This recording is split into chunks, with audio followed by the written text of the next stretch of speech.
માંગો છો? પહેલાં તો હું દેશના વડાપ્રધાન મુરબ્બી નરેન્દ્રભાઈની જે વિચારસરણી છે, સંઘની વિચારસરણી, એની સાથે જોડાયેલો હું. એટલે પહેલ મારે કરવી જ પડે અને ખૂનસ છે.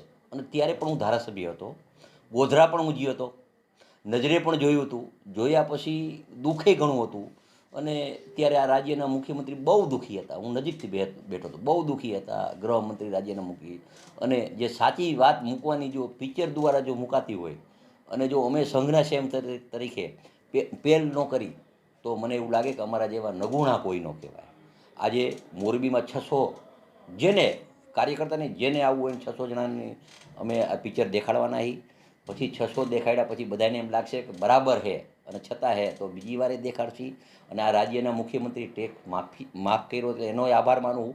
પણ આ વસ્તુ મારી લાગણી છે સમગ્ર ભારતના રાજકીય માણા કે હિન્દુ વિચારસરણીના માણા કે જે સંગઠનના માણા એને એકવાર આ 200 500 જે તમારી શક્તિ હોય એ પ્રમાણે દેખાડશો તો મને એવું લાગે કે આપણે કાંઈક જાગૃતિ માટે કાંઈક પ્રયત્ન કર્યા એવું મને લાગે છે. લોકોને શું અપીલ છે તમારે? આ જે ઘટના આપણે નજરે નિહાળી છે, લોકોને કઈ પ્રકારની અપીલ છે? મેં પહેલાંય કીધું અત્યારે કીધું કે જ્યારે આ ઘટના બની તેથી સાંજે જ હું ગોધરા જોવા ગયો હતો. મારો સ્વભાવ છે, જેને જે બોલવું એ બોલે. મારો આજ 40 વર્ષના જાહેર જીવનમાં જ્યારે મોરબી હોનારત આવ્યું ત્યારે સંઘના સેવકે કામ કર્યું.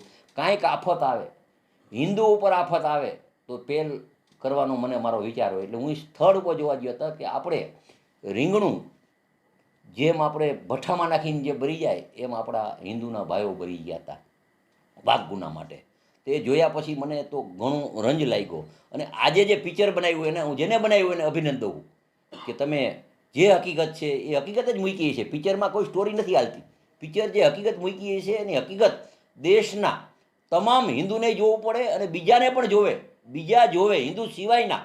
મારે તો આહવાન છે લઘુમતીવાળાએ જોવે અને જોયા પછી આવું પગલું ન કોઈ કરે એ પણ પ્રયત્ન કરવા જોઈએ. પહેલાં તો હું મોરબીના ધારાસભ્ય કાંતિભાઈ અમૃતિયાનો આભાર માનીશ કે જે સાબરમતી રિપોર્ટ ઘટના જે તે વખતે બની ત્યારે સાચી વાત આ પિક્ચરના માધ્યમથી લોકો સમક્ષ મૂકવાનો જે પ્રયત્ન કર્યો છે અને કાંતિભાઈએ એ બધા લોકોને બતાવવાનો આજે આ ટોકીજની અંદર તમામ જિલ્લાના કાર્યકર્તાને બતાવી અને ખરેખર સાચી માહિતીથી વાકેફ કર્યા છે એ બદલ એનો ફરીથી એક પ્રદેશના ઉપાધ્યક્ષ તરીકે હું આભાર માનું છું. સાથે સાથે મિત્રો જે તે વખતે આ ઘટના બની ત્યારે વિશ્વની અંદર જે પડઘા પડ્યા હતા, ભારત નહીં વિશ્વની અંદર હિન્દુ સમાજ હોય, સનાતન ધર્મ હોય, એની અંદર જે પડઘા પડ્યા હતા અને જુદી જુદી બાબતોથી કાદવ ઉછાળવામાં આવતા હતા. અને ખરેખર આટલા વર્ષે સાચી વાત આ માધ્યમથી લોકો સમક્ષ જવાની છે. હું રાજ્યના મુખ્યમંત્રીનો આભાર માનું છું કે એને ટેક્સ ફ્રી આ રાજ્યની જનતાને બતાવવા માટેનો જે પ્રયત્ન કર્યો છે એ સાચી વાત સાચા માધ્યમથી જશે. પણ હું તો એમ કહું કે સમગ્ર દેશની અંદર, સમગ્ર પ્રાંતની અંદર જે સનાતન ધર્મ અને હિન્દુ સમાજ સુધી આ વાત જવી જોઈએ, એ હકીકતથી વાકેફ થાય અને જે ઘટના બની છે એ બધા લોકો જોશે એટલે એને ખબર પડશે કે જે તે વખતે કેવો આતંકવાદ કરવામાં આવ્યો છે. અને એ આતંકવાદ આજે સમગ્ર દેશની અંદર એની સામે કેન્દ્ર સરકાર, આપણા વડાપ્રધાન વિશ્વના આતંકવાદ સામે જે લડી રહ્યા છે અને ખુમારીથી જે કર્તવ્ય બતાવી રહ્યા છે એ સાચું માધ્યમ આ પણ પિક્ચરથી વિશ્વના તખ્તા ઉપર લઈ જવું જોઈએ.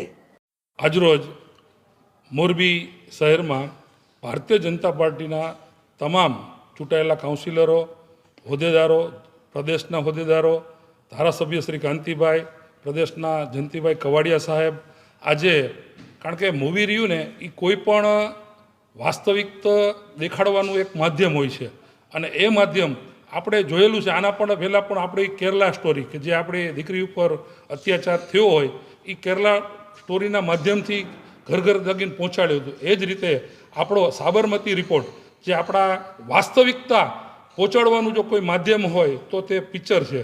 તો પિક્ચરના માધ્યમથી અત્યારે ધારાસભ્ય શ્રી કાંતિભાઈ અમૃતિયા દ્વારા ઘરે ઘરે આપણા ભારતીય જનતા પાર્ટીના કાર્યકરોને બોલાવીને અંદાજિત 250 અહીંયા અને 250 નેક્સસમાં 500 વ્યક્તિઓનું જોવાનું આયોજન કરેલું છે અને અગાઉ પણ આવું આયોજન કરવાના છે.